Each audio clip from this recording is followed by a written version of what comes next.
If you look real carefully at how the grid texture is showing up on our Cobra, we have one small challenge that we need to overcome.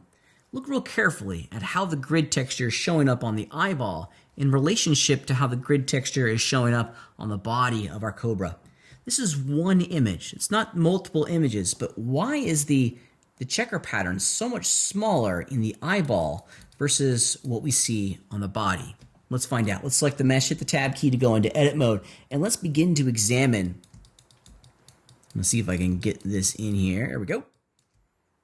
Let's begin to examine how the textile density and the size of all of these UV islands is determining how the texture is being placed on its 3D friends in the viewport itself. Now let's do some filtering here real fast. Let's figure out where we are. So I've gone into face selection mode. I'm hitting the L key to select all the linked. So these are the polygonal islands for our object. And then downstairs, we have the UV islands for our eyeballs. Now, if you noticed a second ago, this is actually kind of neat. Look at the textures. As I move all of these UVs, the texture is moving. Well, it's actually not the texture is moving. Remember, the texture is static. The UV tells the texture where to go. So as we move the UV around, the texture coordinates are changing. So the map to where this area on the model exists is also changing. So the texture isn't moving. The UVs are moving, and the appearance of the texture is moving. Okay, so I want you to look. Let's go back in here a little bit, back into the eyeball. Let's look and examine how the size of our UVs is going to determine the textile density, how much of that image shows up on the mesh itself. Now, if you look carefully here, these are the size of the UVs for the eyes. They're gigantic. They're pretty big. I love the shape of the UVs, but the size of the UV is big. So we're seeing more of the grid texture show up on the inside of this. Remember, this is physically what's going on. Let's load in the grid texture, right? And it's going to be hard to see, and I apologize for that. So if I was to select the eye UV, look how many grid squares in the texture are on the interior of the UV. There's a bunch, right? I'm not going to count them, but it looks like there's 20 grid squares going across the diameter of the UVs for the eye. Okay. Now, if we take that exact same idea in tow, these UVs down here represent the base of the neck of the Cobra. Physically, that part of the mesh is much wider than the UVs, but we're only getting 1, 2, 3, 4, 5 little grids, 5 little checker patterns in the actual image itself. We need to pack all of these UVs so that the size there's a relationship in size between the different UVs, that they are averaged to each other, that the size of the eyeball UVs match the related size of the body's UVs. We want to ensure that the same kind of pixels per inch is uniform across the entire model. We don't want to have areas on the mesh where we're getting more texture information than others.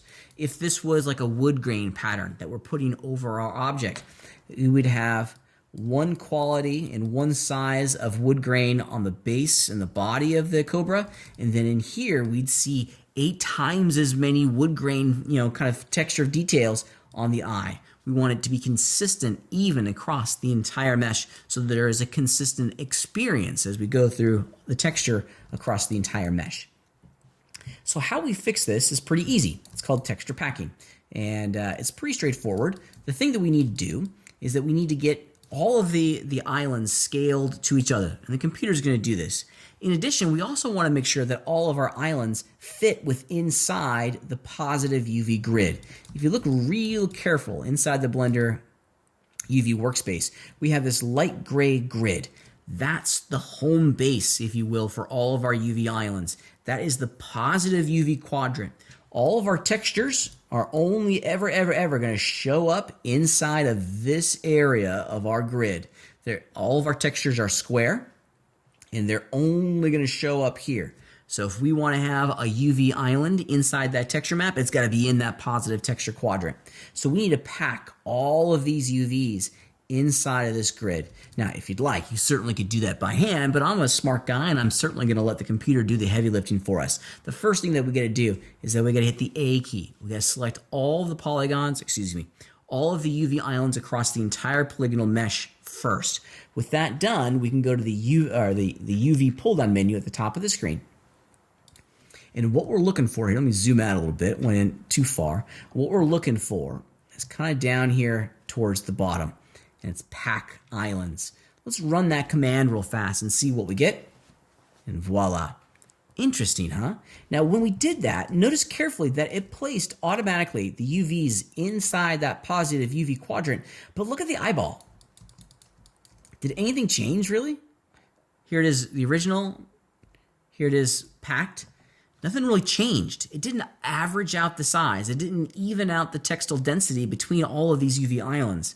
That's a challenge for us, one that we can easily overcome by, once again, ensuring that all of our UVs are selected and going into the UV tool, UV pull down menu at the top of the screen. And what we want to choose next, let me go down some, is average island scale. This is going to ask the computer to look at each of the islands and try to unify the scale so that they have the exact same kind of textile density, the exact same pixels per inch across each of our UV islands. Let me zoom out real fast and fire off the command and watch what happens now. I still got everything selected. Average island scale, and dun, da, da, da. Yes, look at this. The eyeballs, the UVs for the eyeballs are appropriately scaled to the rest of the mesh. And if you look carefully in the 3D view, now it looks like the size of the checker pattern on the eyeball matches the exact same size of the checker pattern on the base body of the Cobra. And that's what we're after.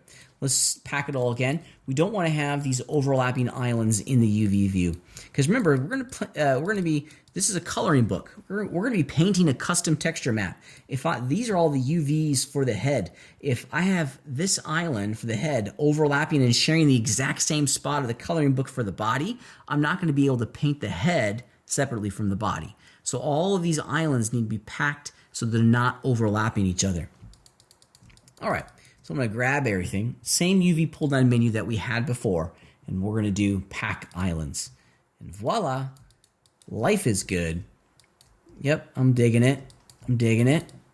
I think for me, what I'm going to do for the head, since I know this is the head, I'm going to grab the islands. I'm just going to rotate it. This is just me.